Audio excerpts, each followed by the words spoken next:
Amém? Paz, Senhor, igreja. Amém. Espera aí, que subi com um monte de coisa aqui. Vai dar certo.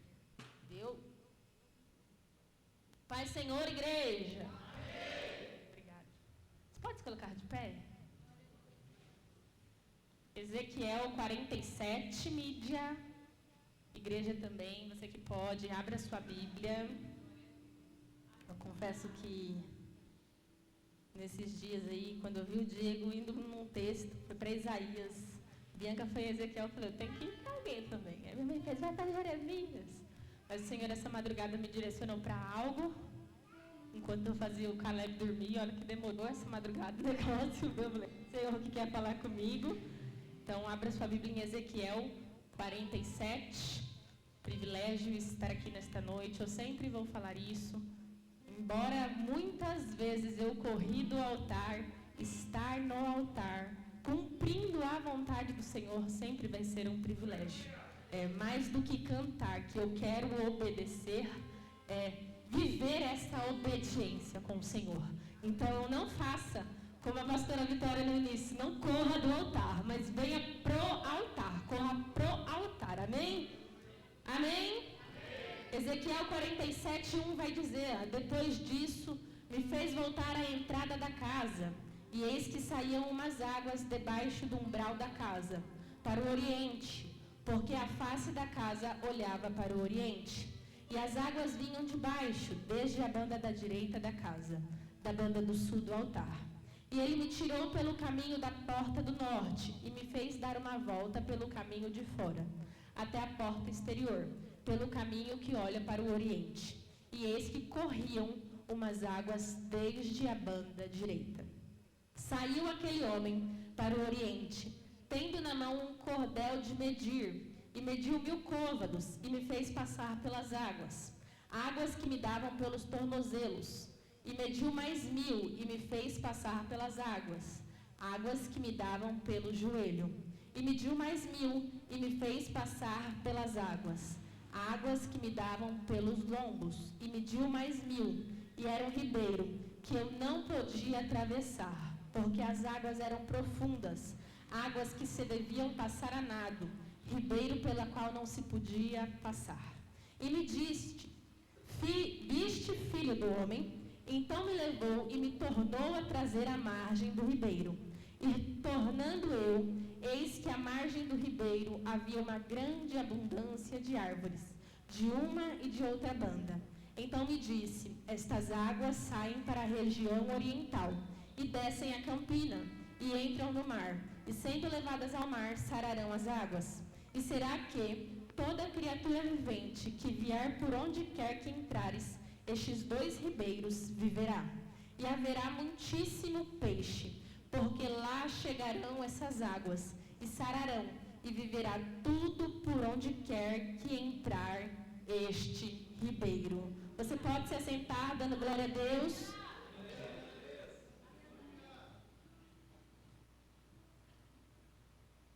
Estou tossindo um pouco, estou um pouco congestionada, então já avisei para a diaconisa Anne que eu vou tomar mais água do que o normal. Então vocês me perdoem. No momento que eu estiver tomando água, se você puder, glorifique em nome do Senhor Jesus. Águas estão subindo neste lugar. Esta é a noite em que nesta casa águas subirão. A gente já conhece esse capítulo. Nós cantamos sobre ele. Para quem não conhece, tem uma música muito conhecida. Existem águas que dão nos joelhos. Depois você pesquisa. Então nós já conhecemos esse capítulo. Nós já cantamos sobre ele. Nós já ouvimos sobre ele. Se você estava aqui ontem, a Bianca destrinchou aí um pouco do cativeiro babilônico. Eu gostaria de trazer também nesta noite a direção que Deus me deu para esse encerramento do congresso. Quando nós olhamos para a história de Ezequiel, a gente identifica a chamada de Ezequiel como uma chamada diferente. Ezequiel ele foi chamado em um dos períodos mais cruciais do povo de Deus, que o povo de Deus atravessou, que foi o período do cativeiro babilônico, do exílio. A Bíblia nos dá algumas informações sobre a vida de Ezequiel, que Ezequiel ele era casado, que o ministério de Ezequiel é estabelecido às margens ou à beira Huquebar, que ele era filho do sacerdote Buzi, e que todo aquele que nasce em uma família sacerdotal, ele tinha como por obrigação dar continuidade no serviço do templo. A Bíblia ela não mostra explicitamente se Ezequiel ele teve ou não a oportunidade de desempenhar essa tarefa dentro do templo, mas ela nos deixa implícito. Imaginamos que ele não teve esta oportunidade, porque pela tradição, o homem com 30 anos, quando ele começava a exercer essa chamada sacerdotal, diante do templo, ali com seus 24, 25, ele estava ali no período babilônico, e Ezequiel está no cativeiro, ele está na Babilônia, a sua esposa morre repentinamente, Deus o proíbe de chorar, até mesmo de fazer qualquer tipo de luto, e à beira do rio Quebar, Ezequiel ele começa a narrar o capítulo 1, dizendo que no 30º ano, então no ano 30, ali, no seu aniversário de 30 anos, ele estava em meio aos cativos. No ano de desempenhar o sacerdócio, Ezequiel estava no meio de cativos, contemplando céus abertos e tendo visões. E a primeira coisa que eu gostaria de falar é que Provérbios 16, do 1 ao 3, vai dizer que o nosso coração ele faz planos, mas a resposta certa vem dos lábios do Senhor. A chamada de Ezequiel não foi como ele imaginou, com 30 anos cumprindo o sacerdócio, mas foi como o Senhor desejou. A chamada de Ezequiel não foi cumprindo ali o sacerdócio com 30 anos em Jerusalém, mas foi executada com 30 anos no cativeiro, porque Deus não fica limitado às circunstâncias. Se é tempo bom, Deus vai fazer, mas se for tempo desfavorável, Ele faz também. Eu profetizo que se você entrou aqui nesta noite, vivendo um período de dificuldade, o céu vai se abrir. Você vai viver um novo tempo para a sua vida, você vai viver um novo tempo para a sua história. Durante 5 anos, Ezequiel está ali, sai ano, entra ano, parece que o propósito morreu, parece que foi ficando de lado, mas o que parecia que era o fim, era só o começo. João 2, bodas de Caná, acabou o vinho, acabou a festa, mas quando Jesus está presente, ele faz o fim, vira começo. Então eu soltei para quem quer, nesta noite, Deus vai fazer os fins virar começo. Eu acho lindo como a Bíblia não tem sido, não é verdade? O evangelista Genial, ele veio aqui, ele mostrou que em meio ao luto, no ano da morte do rei Uzias, Isaías viu o Senhor assentado em um alto e sublime céu aberto. Mas de tantas pessoas reunidas no templo, Isaías viu o que ninguém mais viu. E possa ser que você esteja aqui nesta noite com seus olhos fitos na terra. Possa ser que você esteja aqui nesta noite preocupado que não ligou os ventiladores, não vai circular o ar, preocupado se as crianças subiram o que vai comer, com bebedouro, com problemas, a água não faltou, se a água voltou no banco. Mas o Senhor me usa para te dizer mais uma vez, assim como foi falado na sexta-feira, Ezequiel estava no meio dos cativos. Tinham outras pessoas junto com ele, mas somente Ezequiel contemplou os céus abertos. Ele não foi levado cativo sozinho, tinha outras pessoas junto com ele, mas somente Ezequiel contemplou o céu aberto. Mais uma vez, nós estamos reunidos no mesmo ambiente, mas nem todo mundo vai ver o céu aberto, nada. Meu papel é instruir você, mesmo, mas se você não quiser, eu vou ver o céu aberto. Quem vem junto comigo? Meu papel é instruir você, mas se você não quiser nessa noite, se você ficar com seus olhos fixos na terra, porque eu não me importo. Se os dois eu não sei, eu vou ver os céus abertos nesta noite.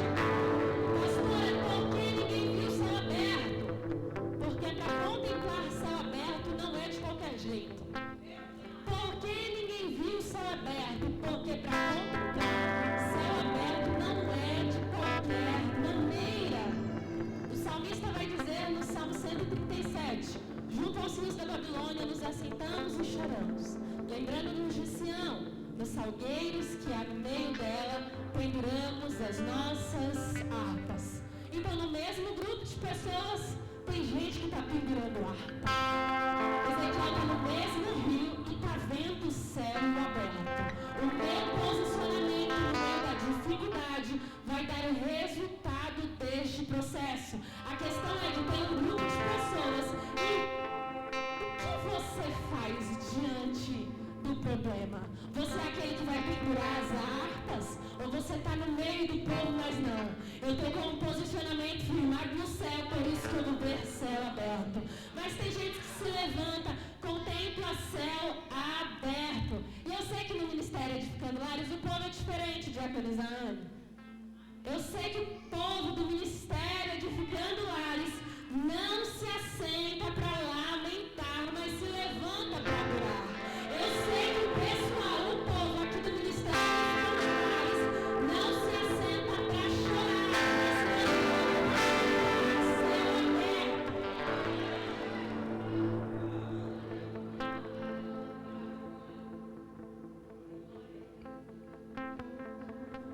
Eu preciso te dizer, em meio a um povo que tinha gente que estava pendurando harpa, tinha gente que sentou às margens do rio, tinha alguém que estava de pé, contemplando o céu aberto. Eu quero profetizar nessa noite que Deus te dê estrutura para permanecer de pé. Que Deus te dê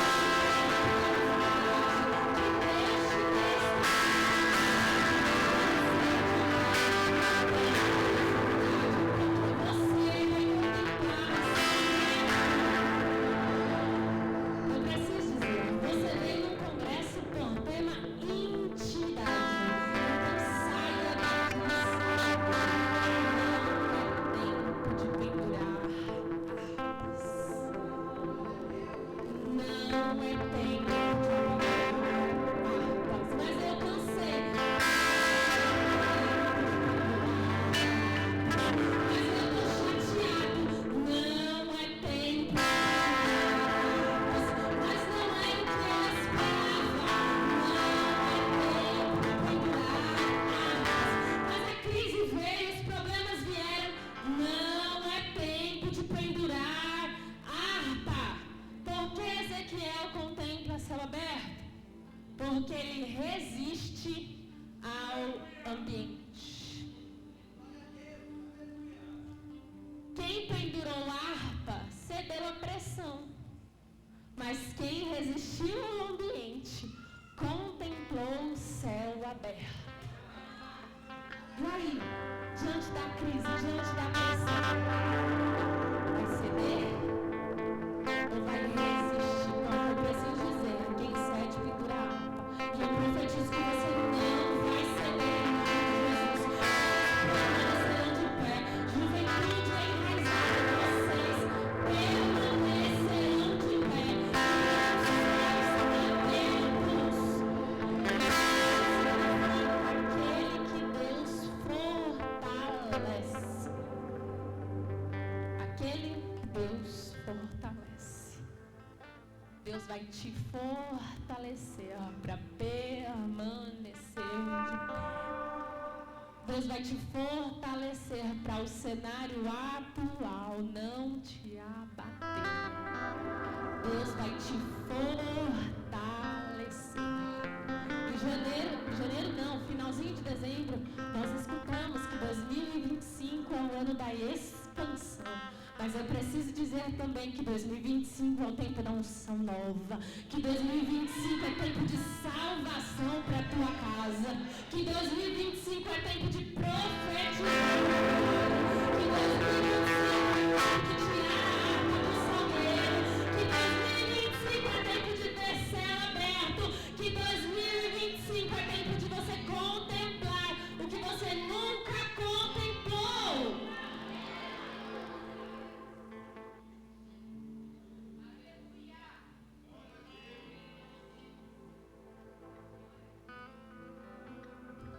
No capítulo 47 de Ezequiel que nós lemos, o Senhor ele está trazendo um tempo de restauração para o povo.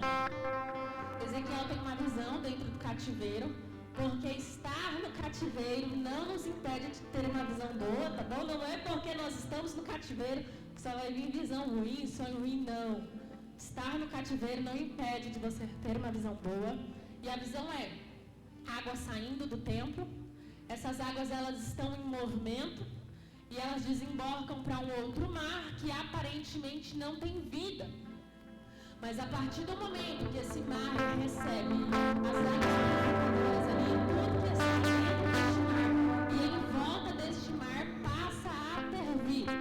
Tudo que estava finalizado passa a ter um começo. Tudo que estava morto passa a ter vida novamente.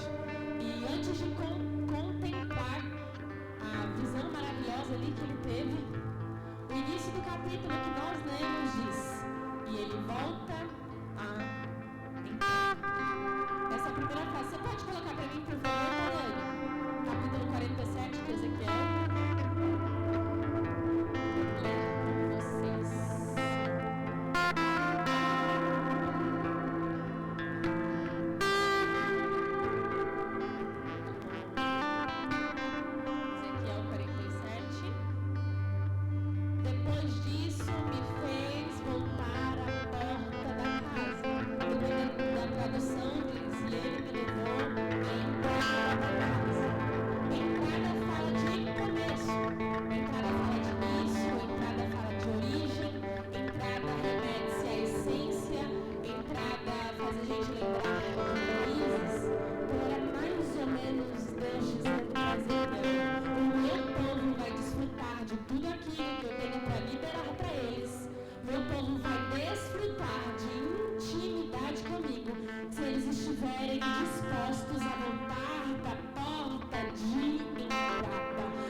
O meu povo vai ser restaurado. O meu povo vai celebrar se eles estiverem dispostos a voltar à porta de entrada. Quando a gente pega a palavra voltar, já é um pouco difícil, né?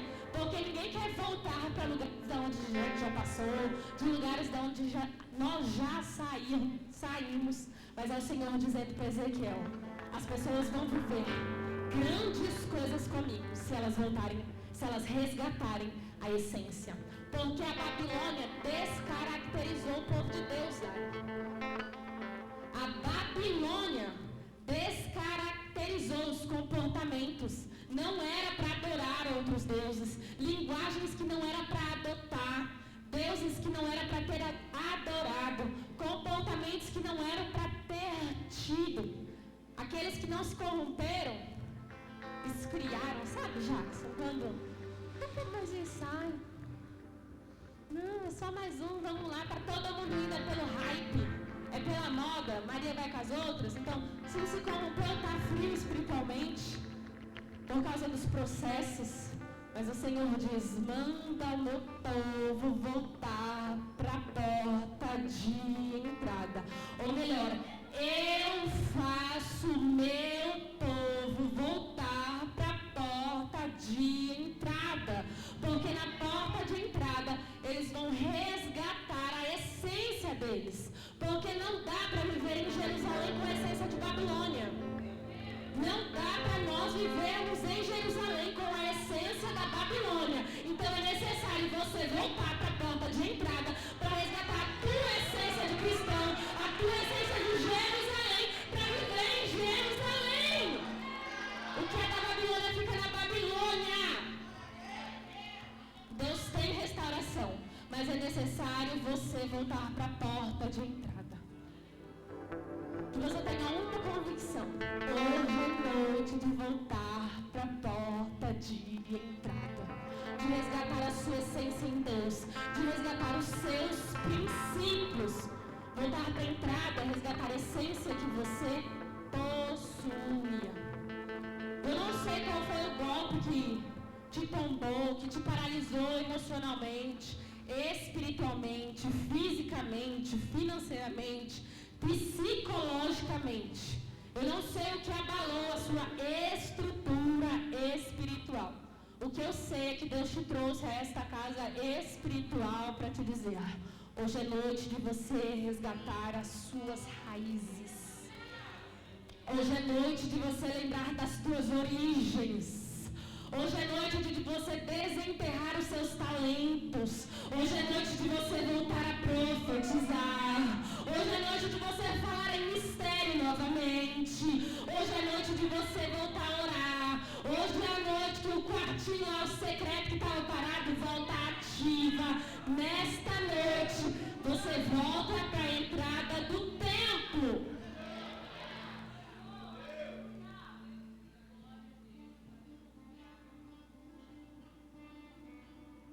Estou caminhando já para o final da história, que é quando nós falamos dos níveis das águas.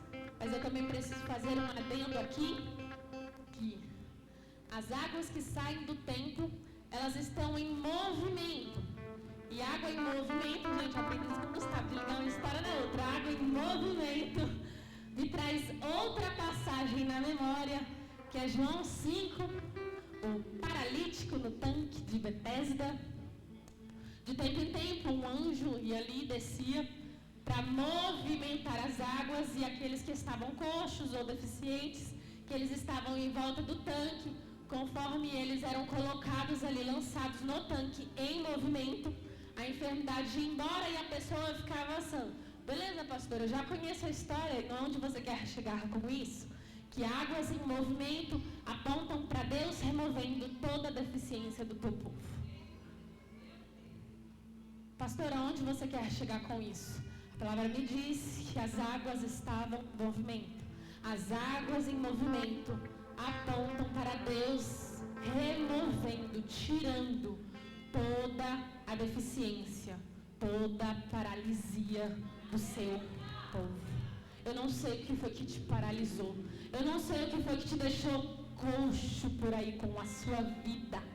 O que eu sei é que nesta noite o Senhor está movendo águas. Paralisado não vai ficar. Deus está te colocando para se movimentar. Assim como em João 5 as águas estão sendo movimentadas, mas assim como em Ezequiel 47, a água estava já em movimento, não precisou ninguém descer para movimentar.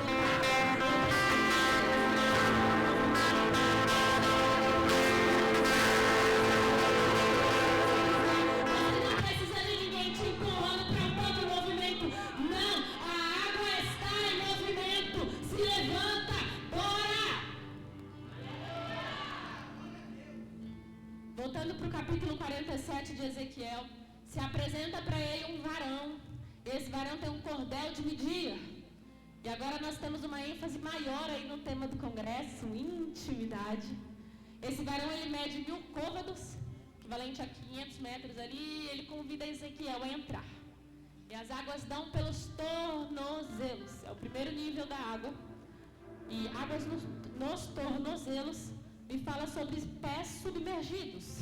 Fala que somente os pés estão debaixo d'água. E pé me fala sobre direção, Jackson. É uma das partes mais sensíveis, Mari. Se a gente bate o dedinho, a dor é imensurável. Se você passa uma pena debaixo do teu pé ali, vai fazer uma cosquinha, não é mesmo? Porque é sensível. E o que Deus está dizendo para Ezequiel é: o meu povo vai desfrutar de intimidade, vai desfrutar de restauração quando eles voltarem a ter sensibilidade à minha voz. O meu povo vai desfrutar de intimidade comigo quando eles voltarem a ter sensibilidade à minha voz. Porque não dá pra gente ter direção sem sensibilidade. Porque as duas coisas andam juntas. Só tem direção correta quem está sensível. Porque senão sai igual uma garra errante num deserto. Então, nesta noite, Deus está aguçando a sua sensibilidade. O primeiro nível fala de sensibilidade. Só os pés estavam ali submergidos, só os pés estavam com água.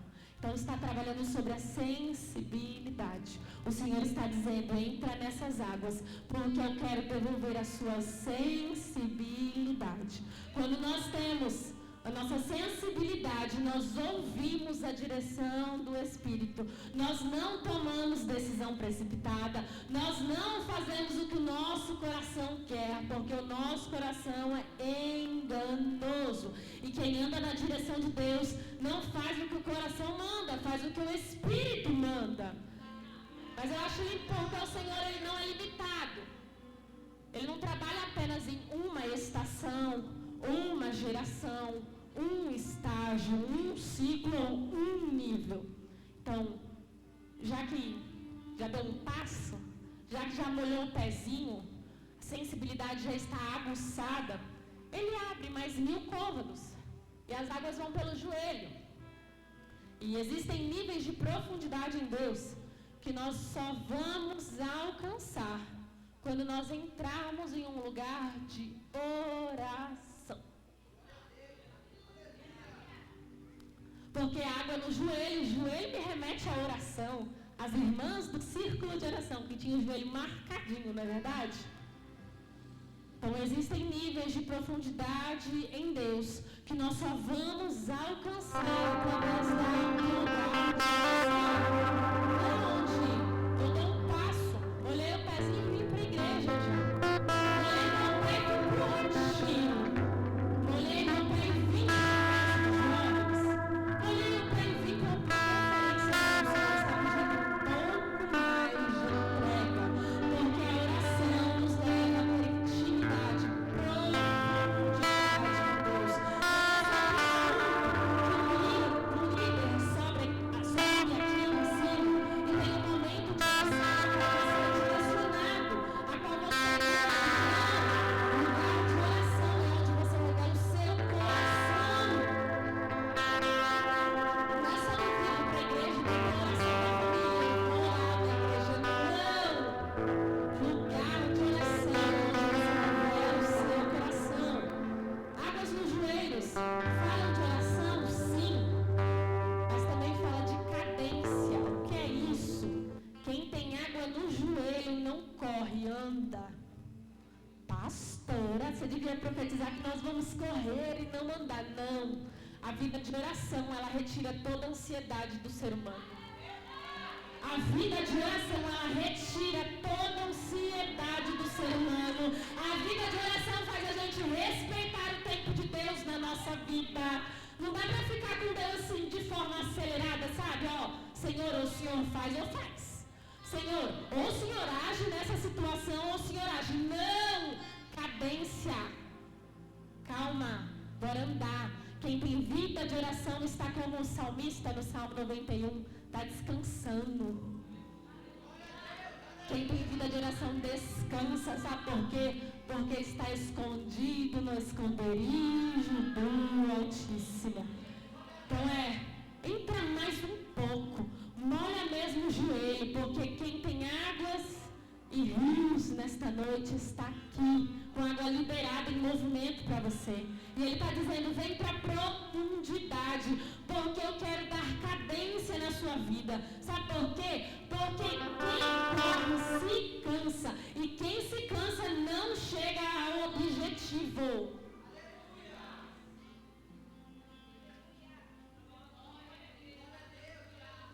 O problema é que a gente tem o objetivo e sai correndo para ele. Aí tá pertinho de chegar, a gente já tá cansado, né? Sedentário. E é sobre isso. Ele quer que você respeite. Aprenda a respeitar o tempo dele, o propósito dele na sua vida. E para isso você precisa ter água no joelho. Tá bom, Ezequiel? Não. Tem mais 1000 côvados sendo abertos. Águas pelos lombos. Fala de imobilidade. Por quê? Porque a gente não consegue voltar de forma fácil. Imagine você na praia. Se as águas estão só nos pés ali, tranquilo para você, né? 2 passinhos já era. A água está no joelho, ainda está tranquilo para você voltar. Mas quando a água está pelos lombos ali, já é um pouco mais difícil, aí a maré vem, todo aquele negócio. Então não dá pra gente, a gente não consegue se mover de forma fácil. Eu preciso dizer que intimidade é para todo aquele que tiver menos de si e mais ações sobre Deus. É para os que tiverem menos ações de si próprio, mas mais ações de mim.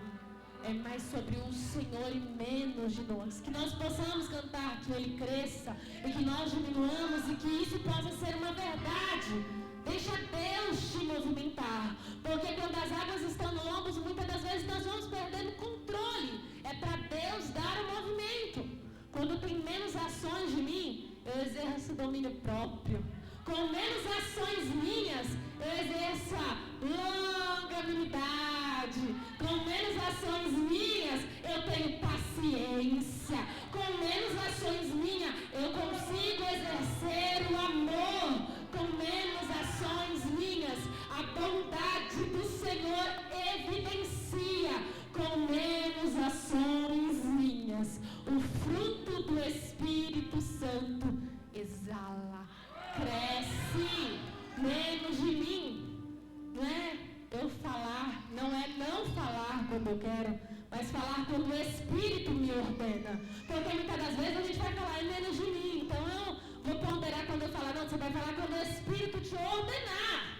Menos ações de mim, não é engolir o sapo, é engolir o brejo inteiro se for necessário e se assim você me entender. Menos ações de mim, mais de Deus. É colocar no altar e deixar Deus fazer. Porque às vezes nós temos essa mania. Da gente coloca no altar e tá dando certo não, deixa eu dar uma ajudinha. Deus não precisa da sua ajuda. Ele tem domínio para fazer tudo. Onisciência, onipresença, Ele domina tudo. Coloca no altar e entrega. Tem provocação? Tem. Vai ter afronta? Vai ter. Vai ter ameaça? Oi, não tem. Vai ter ameaça? Sim, vai ter. Mas vai ter você imergido, submergido por Deus. Vai ter você submergido em Deus e sabendo que quem vai guerrear por você é o Senhor. Tem guerra que nem vale a pena entrar, deixa que Ele guerreia por você. Tem coisa que nem vale a pena retrucar, deixe que Ele guerreie por você. Parou aí? Não. Nos níveis dos tornozelos, dos pés, a gente sente a água, mas a água não nos tem. Nos níveis do joelho, a gente sente a água, mas as águas não nos têm. Nos níveis dos lombos, Jackson, nós sentimos as águas, mas as águas ainda não nos têm. Então vem mais 1000 côvados. E ele diz: cheguei em um lugar que só dá para atravessar a nado. São águas que você não controla, mas elas te controlam. É uma situação que você não domina, mas ela está dominando. É nesse nível de água que nós só podemos passar a nado. É nesse nível de água, mergulhados, submergidos, que a gente sai de um lugar de espectador e nós entramos em um lugar de participantes do que Deus está fazendo. É nesse nível de água, de entrega total, que nós saímos do lugar de espectador e nós entramos em um lugar de participantes do que Deus está fazendo. Porque quando nós estamos na praia e você está na beirinha só com os seus pés molhados, você está ali admirando toda a beleza. Você está sendo espectador daquilo. Mas a partir do momento que você foi para o fundo lá, quando você não tem mais domínio, você está participando do que está acontecendo. Se a onda levar foice, se você sabe nadar, volta rápido para a maré, não é verdade? Não é mais tempo de você ser só admirador do avivamento de Deus. Você precisa sair deste lugar de espectador e ir para um lugar de participante do que Deus está fazendo. Não é mais tempo de você ser só um admirador. Não, porque eu admiro o que está acontecendo. Eu admiro os jovens que estão estão sendo avivados. Não, você precisa estar no lugar de participante também. Não dá mais pra gente só viver, e entenda o que eu vou falar, mas não dá mais pra gente só viver aplaudindo quem Deus está levantando. É hora da gente se levantar também. Não dá mais para nós só vivermos aplaudindo quem está se levantando. É hora da gente se levantar também. É hora de nós mergulharmos também. É hora de nós participarmos do que Deus está fazendo. Pastora, e se as águas me afogarem? É esse o privilégio de mergulhar em Deus? Pastora, tá ficando maluco? E se as águas me afogarem? Se essas águas me cobrirem e me protegerem ao mesmo tempo, e me gerar ao mesmo tempo, eu estou debaixo da provisão do Senhor. Pastora, e se essas águas me afogarem? São essas águas que vão me cobrir, são essas águas que vão me proteger, e são essas águas que vão me gerar para aquilo que Deus quer fazer. Eu não tenho medo de me afogar, contanto que eu esteja submersa em Cristo. De nada vale a pena estar submerso em outro lugar. Aí sim você tem que ter medo. Mas se você está submerso em Cristo, não tenha medo de se afogar. O raso não te serve mais.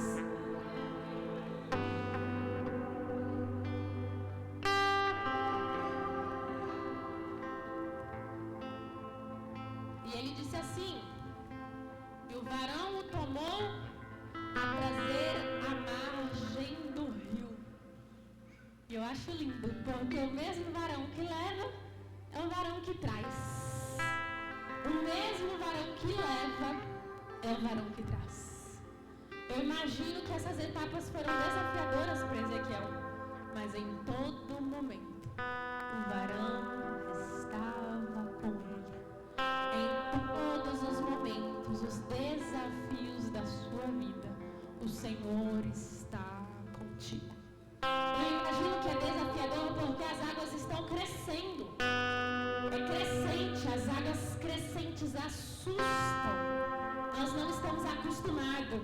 E Ezequiel diz assim, ó: e ele me fez andar, e ele me fez entrar, e ele me fez ir, e ele me fez voltar. A expressão ele me fez, às vezes me dá a entender de eu não quero ir, mas eu tenho que ir.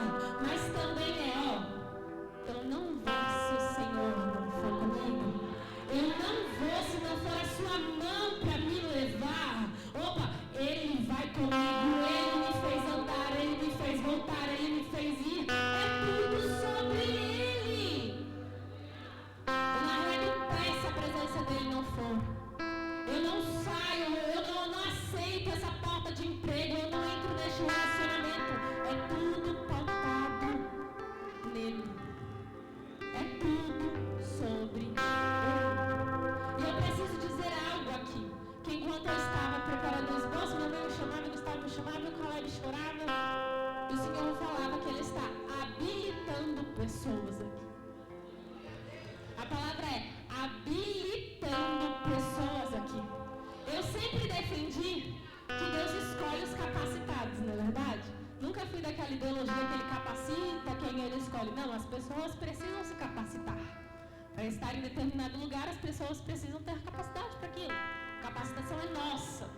Mas eu preciso dizer nesta noite também que o Senhor vai levantar os dispostos. Porque muitas das vezes nós ficamos focados no capacitado. Mas nessa noite o Senhor vai levantar os dispostos. Então eu preciso te dizer, tem disposição? Entra no rio.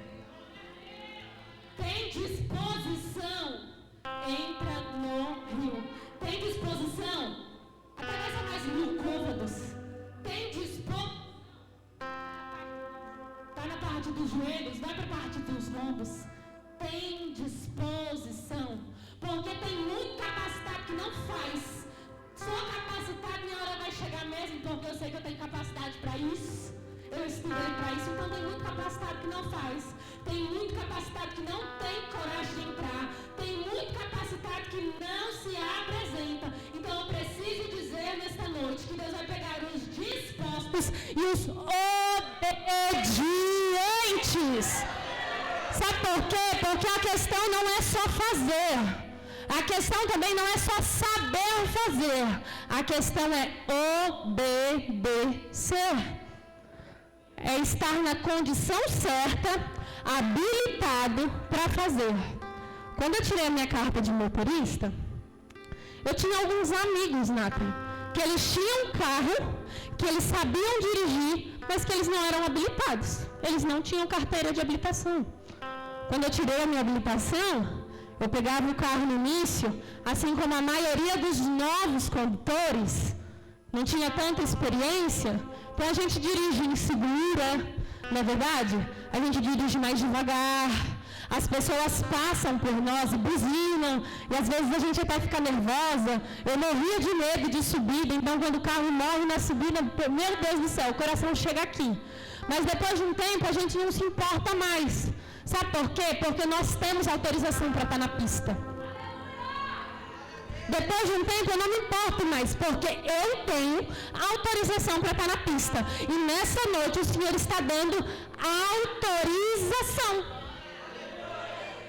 Nesta noite o Senhor está entregando autorização. Mas eu não sei fazer como muita gente faz. Mas o Senhor está entregando autorização. Mas eu não sei fazer tão bonito quanto ela faz. Mas o Senhor está entregando autorização.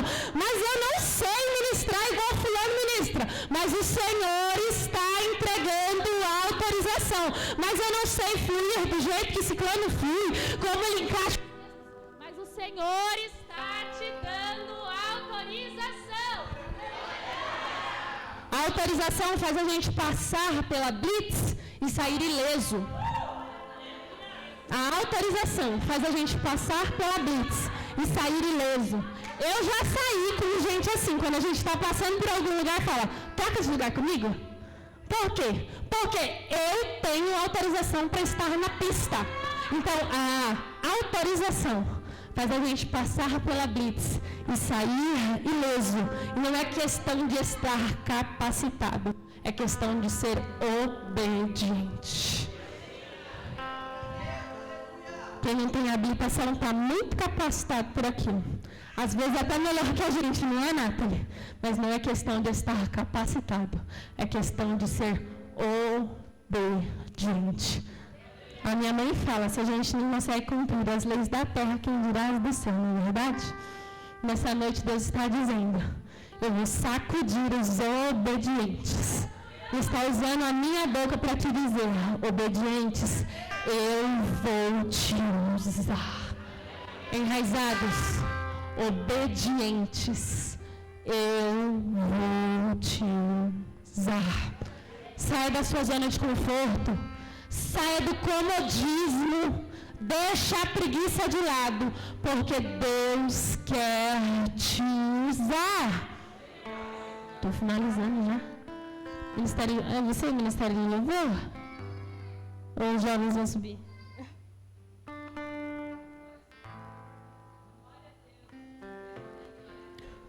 Eu preciso falar isso, nós já estamos encerrando, o Ministério de Louvor já pode subir.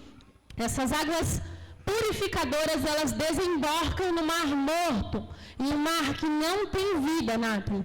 É um mar que tem concentração de sal e por conta disso ele não tem vida. Ele não gera vida e nem preserva a vida. Essas águas purificadoras, elas desembocam dentro de um Mar Morto. E o texto diz, porque eu fiz questão de ler mais um pouquinho depois dos níveis da água. O texto diz que ele sara essas águas, aonde não tem vida, passa a ter vida, a grande abundância de peixes e também há árvores em volta. Porque o Mar Morto não é só dentro dele que não tem vida, mas a área em volta dele também é desértica.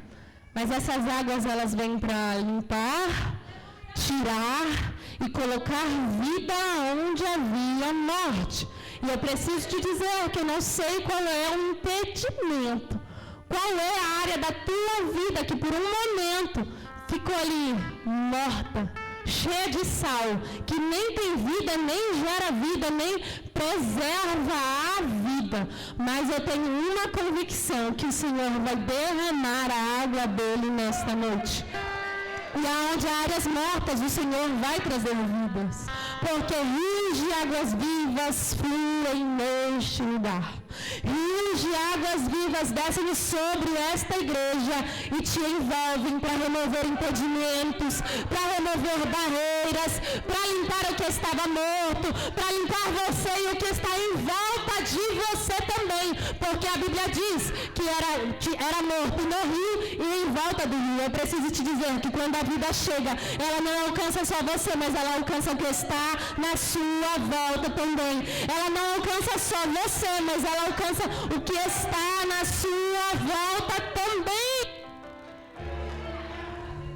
E eu tenho um convite nesta noite para você que escutou essa mensagem e precisa mergulhar no rio de Deus. O convite é bem simples. Eu sei que a gente vai incrementando, né, conforme o tempo, mas é para você que ouviu essa mensagem e precisa mergulhar no rio de Deus. Você pode correr já para o altar, se você tem convicção disso.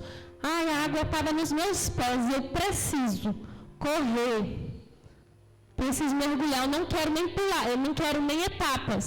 Eu vou pular todas as etapas, eu quero estar submerso em Cristo. Minhas águas estavam nos pés e eu não quero água nos joelhos, eu não quero águas nos lombos. Eu quero estar submersa em Cristo. O primeiro passo, ele já tira a gente do lugar onde a gente está. Sabia? Que o primeiro passo que a gente dá, ele já tira a gente do lugar onde a gente está. Aquilo que a gente era antes, é um reconhecimento de eu não quero ser mais aquilo. O superficial não me atrai mais. Eu acho muito engraçado que quando o Caleb ele chegou pra gente, ele estava começando a andar. Apesar de ainda ele ser um pouco inseguro e ele não dar passos tão firme, quando ele chegou pra gente, ele só dava alguns passinhos e ficava a maioria do tempo engatinhando ou no colo. E nós ficávamos abaixadas, ali estimulando ele a andar. Às vezes uma ficava do lado da cozinha, segurando ele, falando, vem. Eu imagino que para os pais, quando os filhos estão nessa fase, é assim. Fica a esposa num canto da cozinha, o marido no outro canto, e ali, falando para o filho, vem. E isso me mostra que os primeiros passos não são os mais equilibrados, mas são os mais celebrados pelos pais. Os primeiros passos de uma criança não são os mais equilibrados, mas são os mais celebrados pelo pai. É o filho dizendo, eu quero ir na tua direção. E é um pai também mostrando segurança e dizendo para o filho, vem porque eu estou te esperando. Então é o Senhor, nesta tipologia, abaixado nesta noite em um canto do cômodo, falando, vem.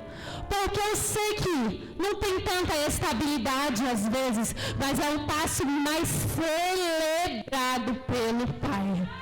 E é você dizendo, eu quero ir na sua direção, Senhor. E o Pai dizendo, eu estou para te dar segurança. Eu estou te esperando. Pode contar.